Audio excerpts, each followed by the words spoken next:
Vous écoutez Europe 1, il est 9h30. Le journal des médias avec Thomas Joubert. Bonjour Thomas. Bonjour, à la une ce matin, Miss Bretagne peut aller se rhabiller. Un message de Jennifer après son départ de The Voice et Bruno Mazur se lâche contre Jean-Pierre Pernaut. Et on commence avec une nouvelle affaire de Miss à poil. Ça devient une habitude chez les Miss France. Miss Bretagne 2015, Eugénie Journet, élue samedi soir, a finalement été destituée hier par le comité Miss France. Il lui est reproché d'avoir posé pour des photos dénudées, des clichés topless en jean qu'elle avait publiés sur son compte Facebook. La jeune fille a expliqué qu'elle ne pensait pas aller à l'encontre du règlement. Il faut dire que ces photos n'ont absolument rien de choquant. Mais pour Sylvie Tellier, le règlement, c'est le règlement, comme l'explique la patronne du comité Miss France devant les caméras de C'est à vous. Elle a reconnu elle-même qu'elle n'avait pas de soutien-gorge, donc elle est dénudée. Ne vous amusez pas à vous déshabiller devant un objectif. Voilà, et quand je parle déshabiller, à partir du moment où on enlève le haut, où on enlève le bas, on considère qu'on est dénudé. Les choses soient claires, que ce soit qu'il y a un petit peu d'ombre, un petit peu de cheveux, ou vous êtes dénudé devant un objectif. Jennifer s'exprime pour la première fois sur son départ de The Voice. Un message publié hier en fin d'après-midi sur ses réseaux sociaux. S'éloigner un temps pour mieux se retrouver, écrit-elle. Ma Zazie prend bien soin des fauves, Florent Pagny et Mika, le martinet dans le tiroir de ma loge. Et mon garou, le fauteuil est lustré et tout beau, il t'attend. Zazie lui a également adressé un message. Jennifer, tu vas me manquer, fais-nous un bel album. Nikos lui a également envoyé un tweet. Cette histoire est la tienne, cette maison est la tienne. Mais que c'est beau tout ça. Tu seras toujours chez toi dans The Voice, tu vas nous manquer. Lou, la 5e saison du télécrochet est prévue pour début 2016. C'est super, on sent que vous l'aimez Jennifer pour nous en faire 5 minutes là-dessus. Bruno Mazur insulte Jean-Pierre Pernaut. Et c'est toujours sur Twitter que ça se passe. Hier soir, suite à un message d'Isabelle Morini-Bosque au sujet d'un coup de cœur adressé à Jean-Pierre Pernaut après sa chute, Bruno Mazur a répondu « Ce gros con, non merci ». L'ancien présentateur du 20h tacle régulièrement tous ses camarades journalistes et notamment David Pujadas. On connaît le retour de Danse avec les stars. La date, ce sera le samedi 24 octobre sur TF1 avec une longue soirée, pas moins de 4 heures de danse puisque le prime sera suivi d'un after puis d'un documentaire.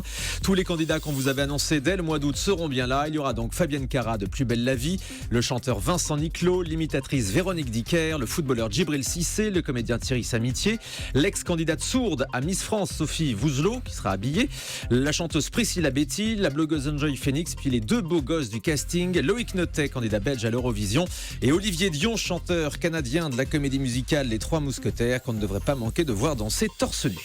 Et puis face à Danse avec les stars, Nagui fêtera la 500e de Taratata sur France 2. Ce sera le même soir, effectivement, le 24 octobre, à 20h50. France 2 diffusera le concert enregistré quelques jours plus tôt au Zénith de Paris. Toutes les places mises en vente hier pour le concert ont été vendues en 1 heure seulement. Cette 500e marque le retour de Taratata une fois par mois, en deuxième partie de soirée sur France 2, avec encore plus de musique. On écoute Nagui au micro européen de Maxime Rioux. Et la leçon principale que j'ai retenue, c'est qu'il faut absolument l'éclectisme et pas le sectarisme, dans lequel je reconnais, j'avais pu tomber aussi, soit par des décisions qu'on m'avait clairement indiquées en me disant faites plutôt ci que ça, ne marchez pas sur les plates-bandes des prime time ou allez sur d'autres programmations, soyez plus international et moins franco-français et ainsi de suite. On va tout faire pour que cette émission, et on le fera dès la 500e au Zénith, soit le reflet de tous les styles de musique, et il n'y aura que 2 catégories de musique en fait, il y a la bonne et la mauvaise. Et on fera tout pour qu'il y ait de la bonne musique, qu'elle soit de variété rock, pop, française, anglaise, allemande, australienne, américaine, que ce soit du rap, du reggae, de la soul, du jazz, du blues, peu importe. Voilà, alors 2 solutions, soit Nagui a la voix cassée, soit le micro est mal réglé. C'est laquelle ? Non, c'est sa voix qui est un peu comme ça. Non, mais c'est une voix sexy, là, les voix un peu de. Ah, ça vous plaît ça ? De crooner italien. Ça vous plaît ? Vous aimez bien ? Ouais, j'aime bien, moi je trouve ça sexy. Très bien. M6. Autre question ou pas ? Gérard, pas du tout une voix comme ça. Mais pas du tout, mais qu'est-ce que vous voulez ? C'est une erreur ? Oh bah oui. Sympa. Oh, mais je peux rigoler. Non. Ah, vos M6 questions. relance Objectif Top Chef en access prime time. À partir de lundi 26 octobre, Objectif Top Chef remplacera la meilleure boulangerie de France à 18h30 sur M6. Le cuisinier est reparti à la recherche des meilleurs apprentis cuisiniers en région. Le gagnant intégrera le casting de la future saison de Top Chef. Et puis 2 Françaises figurent dans le classement mondial des femmes les plus puissantes des médias. Classement réalisé par le magazine américain The Hollywood Reporter. Parmi ces femmes, Marie-Christine Saragosse, la présidente de France Média Monde et de la chaîne d'info France 24. Et la deuxième française, c'est Maïté Nabi-Rabin. Malgré les faibles audiences du grand journal, elle est notamment distinguée par le magazine américain pour son interview de François Hollande la saison dernière. Et puis Julie Gaillet fait condamner Voici et VSD. Les 2 hebdos ont été condamnés hier à Nanterre à 1 500 € d'amende chacun pour atteinte à l'intimité de la vie privée. Les magazines avaient publié des photos de Julie Gaillet dans la résidence présidentielle de la Lanterne à Versailles lors du week-end de Pâques. VSD devra aussi publier un encart judiciaire, mais pas Voici.